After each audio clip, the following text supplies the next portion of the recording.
what your name is, first and last, a little bit about yourself, a little bit about your artwork, and then we'll pass it along, and then we're going to just roll into a Q&A. Hi everyone, my name is Nichols. I'm originally from the UK. I moved to Winnipeg, Manitoba. I'm a local artist here, freshly graduated on Tuesday. The work that I thank you.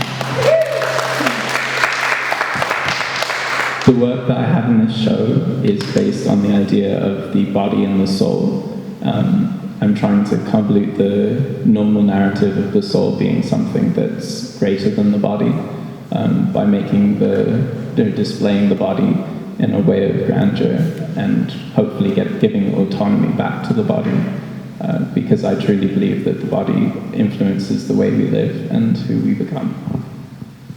I will pass it on to Jake. I won't keep you too long. Hi. Oh gosh. My name is Jake. I forget everything about myself, so I have notes written down. Hi. My name is Jake Hamade, and I'm a recent graduate of the BFA Honors Program at the University of Manitoba. The work I produce is influenced by queer identity, human movement, semiotics, and post-internet temporality. I've been heavily interested in the current debates around the ethicality of AI artwork and the age of accessible image generation. Currently, my works have focused on broader topics of contemporary existence with technology in relationship to human movement through space. I've produced works that analyze online/offline dynamics through web-based VR/AR mediums while questioning the pernicious and peculiar natures of internet subcultures fostering in-group and out-group polarization. That was a mouthful, I apologize. But I'm gonna pass it on to Gina.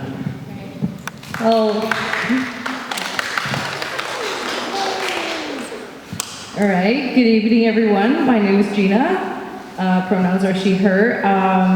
I am also a recent graduate at the University of Manitoba School of Art with honors with my friends I like to call, we call them classmates, but we're not in a class anymore.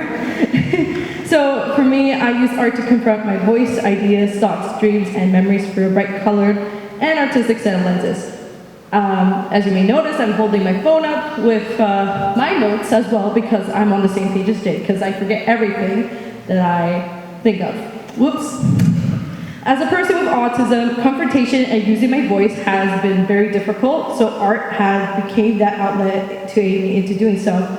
My practice involves printmaking, drawing, and mixed media, sometimes small portions of all of them. I experiment with fonts, color theory, imagery, and the occasional semiotics. These elements are mandatory in my work because each of these assists with the overall intention I decide to portray in my art.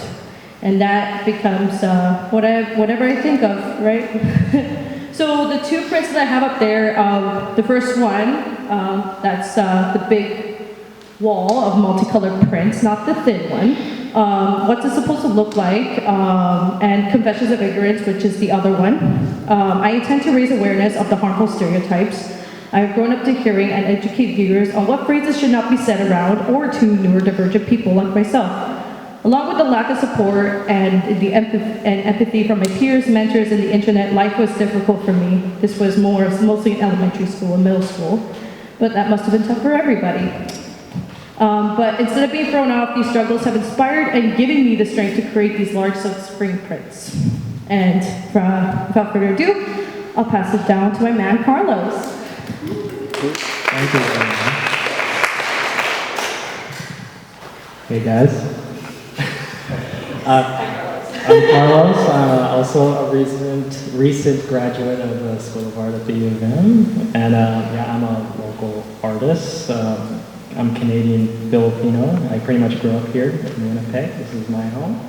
And my practice really revolves around like a representational figure and portrait drawing, and with this final project I've moved into like mixed media and experimenting with how different mediums interact or coalesce with each other.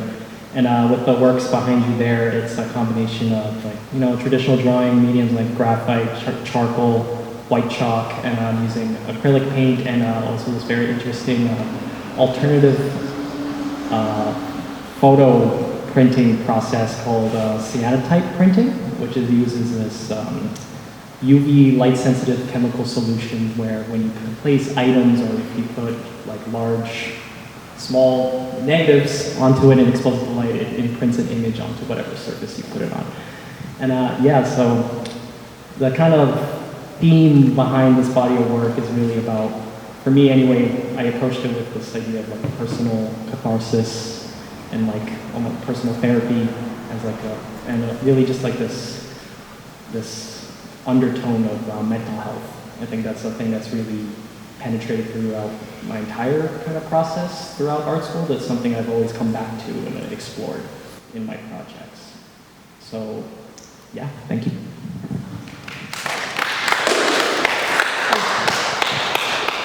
Hi, I'm Ladell.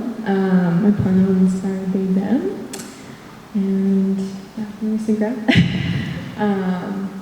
I guess what I do is installation, sculpture, work, and the work that I've produced for my final year at the U of M focuses around gender euphoria and dysphoria, body dysphoria, morphing, liminal spaces, transitions, transformations, through like physical but also emotional periods of change. My work kind of has like references to certain parts of the body and like certain senses. For this year, try to use more like alternative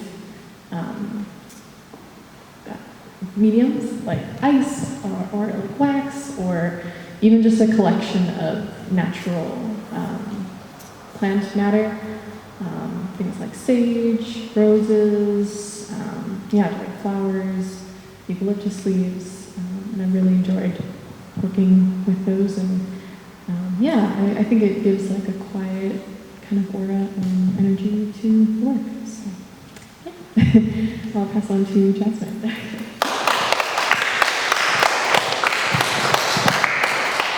Hello, I'm Jasmine Prior. I'm originally from a tiny town outside of Winnipeg called Marquette. Not a lot there. They just blew up the grain elevator, so now there's really nothing there. And growing up, I guess my art kind of stems from when I was younger and just kind of going out into the bush with my animals, collecting different things you'd find, feathers, insects, and just bringing them home and kind of like creating these collages onto this paper, which my mom threw out because she thought they were disgusting, so we don't have them anymore. And it's kind of like transcended into these sculptures of also finding different mediums outside, like my LJ sculpture up there is mostly from LJ taken from Assiniboine Park from the ponds there. And then also adding the bugs into it. So my paintings up there right now, my photography, I'm kind of interdisciplinary in my work. It extends through several mediums. And they all kind of encompass this insect-human hybrid kind of entity, I guess, trying to personify insects maybe from my younger self of being so interested in them. And yeah, that's pretty much it.